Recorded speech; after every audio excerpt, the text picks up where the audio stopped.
What is staking in crypto? There are many terminologies that are used in the cryptocurrency world, and if you want to become successful in crypto, then you have to understand them. If you've done your research about crypto, you've probably come across the term staking.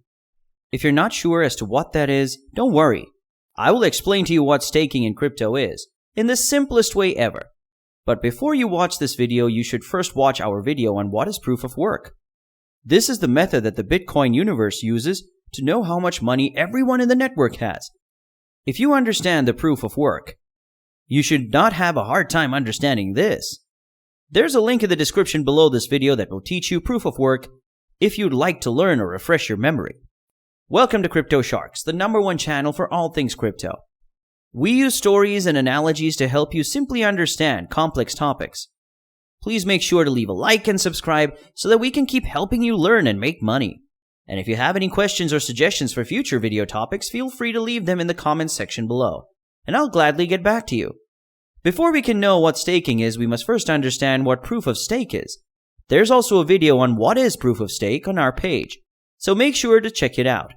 I will try to explain it in a way that even your 5-year-old kid would understand. The textbook answer to what proof of stake is that it's a blockchain verification method that aims to be more energy efficient and less risky than the more common proof of work. In this method, only one miner is chosen to validate the blockchain. However, before the miner can do this, they have to lock up some of their coins as collateral for them to be chosen. If the miner creates a fraudulent transaction, they're punished by having some of their collateral taken away. In the same way, if they make a good transaction, they are rewarded by the creation of a new coin or possibly by the transaction fees the sender paid. For you to understand that better, let me try and explain it differently. Before I can explain this, let me first touch on why proof of work is simply the worst. In fact, that is why proof of stake was created, to fix the things that proof of work sucks at. To better understand the proof of work, I will use the example of racers. There are 8 racers lining up for a race, and the goal is to reach the finish line first. However, among these racers, some have an advantage because they have been given a certain amount of resources. For example, some of them have nitrous, or their cars weigh much less, while others have just trained a lot. Eventually, when the race starts, they will all reach the finish line, but only one will be deemed the winner. The winner is awarded with a shiny Bitcoin, while the other racers who still had to run down the track don't get anything. All they did was waste their fuel for nothing. That is proof of work. However, for proof of stake, all the racers would start at the starting line, and out of the 8 racers, only one would be chosen based on some factors. This way, they don't waste their fuel or energy, and at the same time, everyone gets a reward at the end. Coins that use proof of work, such as Bitcoin, have large mining companies competing to solve blocks of reward the fastest. Proof of work is a significant barrier for do-it-yourself miners who can't afford or access very powerful machines or supercomputers capable of solving puzzle-solving tasks quickly. When it comes to cryptocurrencies, more miners mean that the coin will truly be decentralized. That also helps keep the blockchain safe because if all the large mining companies came together, they could manage to start making fake transactions. After all, the blockchain is a majority vote. If they were to control 51% of the coins, tell your Bitcoin goodbye. This is a serious issue that the proof of stake is trying to solve. It does this by selecting one validator, which is the term for the miners in the proof of stake cryptocurrency. The validator then works to solve puzzles and earn the rewards, while all the other validators cross-check it. This is even fairer than proof of work. Since only one validator will be selected, it is important that they solve it correctly. If they solve it wrongly or incorrectly, someone else will have to be chosen, and they will have to wait for them to solve it correctly.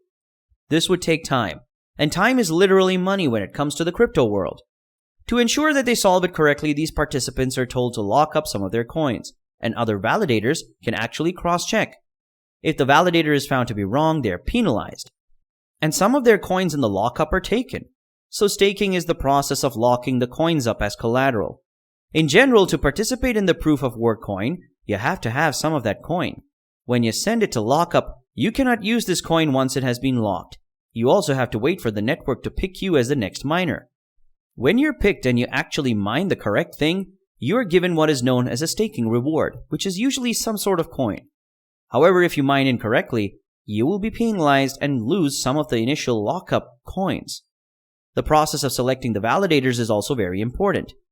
In most cases, proof-of-stake coins will choose those who are staking the most coins because they have the most to lose.